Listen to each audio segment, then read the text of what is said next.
नवीन वर्षाच्या नुसत्या शुभेच्छा नकोय, मला नवीन वर्षाचा निश्चय पाहिजे. निश्चय, माझं भवितव्य मी घडवणार, माझं सरकार मी निवडणार. अगदी होऊ दे तिकडे राम मंदिराचं लोकार्पण.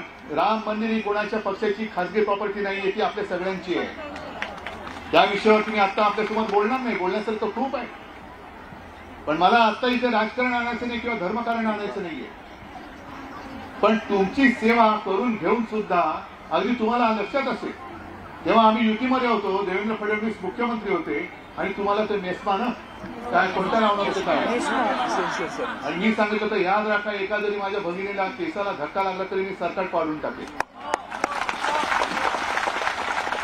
आताच जे काही 3 बागडं सरकार जुळलेलं आहे, तंगड्यात तंगड्यात तंगड्यात तंगड, शेकडा बारा शेकडा तरी सरळ जाईल करायची, पण हे सरकार नाही सरळ जाणार. हे सरकार असं बिघाडी सरकार जे म्हणतो ना, आम्हाला म्हणत होते, आता त्यांचं सगळं बिघडलं. फक्त स्वतःचे फोटो छापतायत.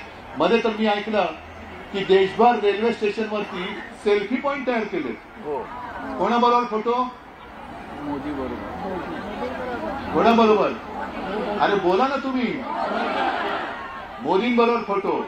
एका सेल्फी पॉइंटची त्यांना विचारलं आरटीआयच्या अंतर्गत याला खर्च किती आला, तर खर्च त्याला त्यांनी सांगितलं किती, 6 का 6.5 लाख रुपये. 6.5 लाख रुपये. पाटील साहेब एका सेल्फी पॉइंटला अशी देशभरात किती झाले असतील?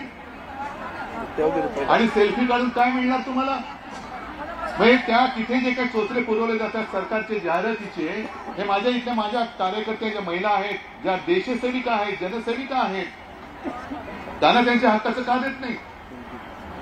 सेल्फी पॉइंट काढला पंतप्रधान बरोबर, काय घरात काय मिळालं?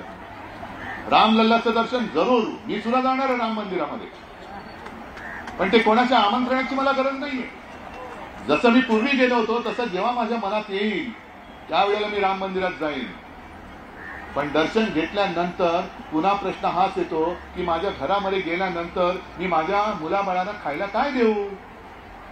जो पोषक आहार तुम्ही कुपोषित बालकांना देता, तुम्ही सर्व त्या कुपोषित बालकांची वगैरे काळजी घेता, पण तुमचं कुटुंब कुपोषित राहते. तुम्ही स्वतः कुपोषित आहात. कुपोषित म्हणजे काहीच मिळत नाहीये. कोणी लक्ष द्यायचं त्याच्याकडे? कोणी आवाज उठवायचा? आणि आता निमूटपणाने काम करणं सोडून द्या. तुम्ही भीक मागत नाही आहात, तुम्ही तुमच्या हक्काचं मागता आहात. आणि तुम्ही, मी परत एकदा सांगतो, नुसतं तुमची नोकरी करत नाही आहात, तर जी मोठी मोठी स्वप्न राज्यकर्ते दाखवतात, सुदृढ देश, सुदृढ महाराष्ट्र, काय बळकट हे बळकट ते बळकटीकरण तुम्ही करता आहात. जिथे आम्ही जाऊ शकत नाही तिथे तुम्ही जात आहात. अत्यंत दुर्गम भागात जातात, ग्रामीण भागात जाता, घराघरात जाता आणि तुम्ही तुमचं काम करता. म्हणून असं अजिबात समजू नका की मागताय तुम्ही, हा कोणी तुम्हाला काही देणं म्हणजे काही उपकार करणार नाही. तुम्हाला तुमच्या हक्काचं जे आजपर्यंत मिळायला पाहिजे होतं ते मिळालं नाही, म्हणून तुम्ही रस्त्यावरती उतरलेला आहात. आणि या संपूर्ण लढ्यात पाटील साहेब, मी इकडे नेतेपणा करायला आलेलो नाही. मी अजिबात तुमच्यावरती नेतृत्व गाजवायला आलेलो नाही. मी तुमचा भाऊ म्हणून आलेलो आहे. माझे सगळे सहकारी आहेत आणि माझ्या या सगळ्या महिला पदाधिकारी आहेत, ह्या तुमचे बांधव आणि भगिनी म्हणून आले. अगदी वर्षाताई सुद्धा तुमची बहीण म्हणून आलेली आहे. नेतृत्व तुम्हीच करायचंय. आम्ही नेतृत्व तुमचं करणार नाही. तुमच्या नेतृत्वामध्ये आम्ही फूट पाडणार नाही, तुमच्यामध्ये आम्ही फूट पाडणार नाही, पडू देणार नाही. पण जिथे जिथे तुम्हाला वाटेल आमची गरज आहे, तुम्ही जसं काल आलात, हक्काने मला बोलवलात, तसं केव्हाही हक्काने बोलवा. हा तुमचा भाऊ सदैव तुमच्या सोबत आहे, हे वचन आणि हा विश्वास घेऊन तुमच्याकडे मी आलेला आहे. तुमच्या लढ्याला मी शुभेच्छा देतो. आणि सरकारमध्ये जर जरा जरी काही संवेदना असेल तर हे सरकार पडायच्या आत तुमच्या मागण्या ते मान्य करतील, नाही तर आपलं सरकार तुम्ही आणणारच आहात. त्या आल्यावरती पहिला निर्णय हा घेतला जाईल. बस तुम्हाला एकदा शुभेच्छा देतो. धन्यवाद. जय हिंद, जय महाराष्ट्र.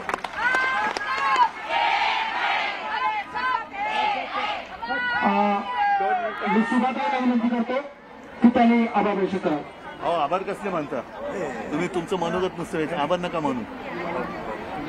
तुम्हाला जे बोलायचं ते बोला, आभार नका म्हणू. ए दादा, माईक तिकीट आपल्या या महामोर्चाला पाठिंबा देण्यासाठी माजी मुख्यमंत्र्यांनी यावं हे आपलं भाग्यच म्हणायला पाहिजे. आणि फक्त माझीच नाही तर आगामी सुद्धा ते असतील अशी आपली ठाम खात्री आहे आणि अपेक्षा पण आहे.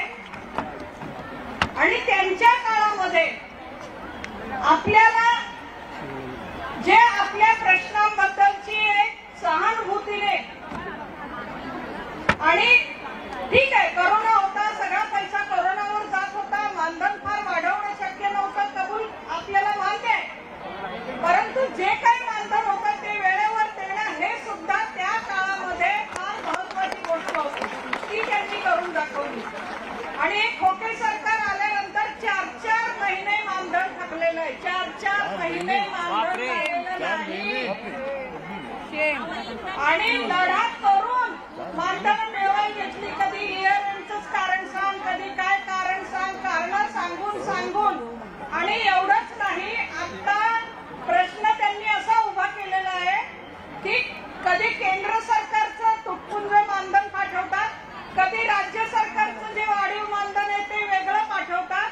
म्हणजे साधं त्यांना एकत्रित मानधन सुद्धा यांना देता येत नाही. हे असं सक्षम सरकार आणि एफिशियंट सरकार आहे शिंदे सरकार.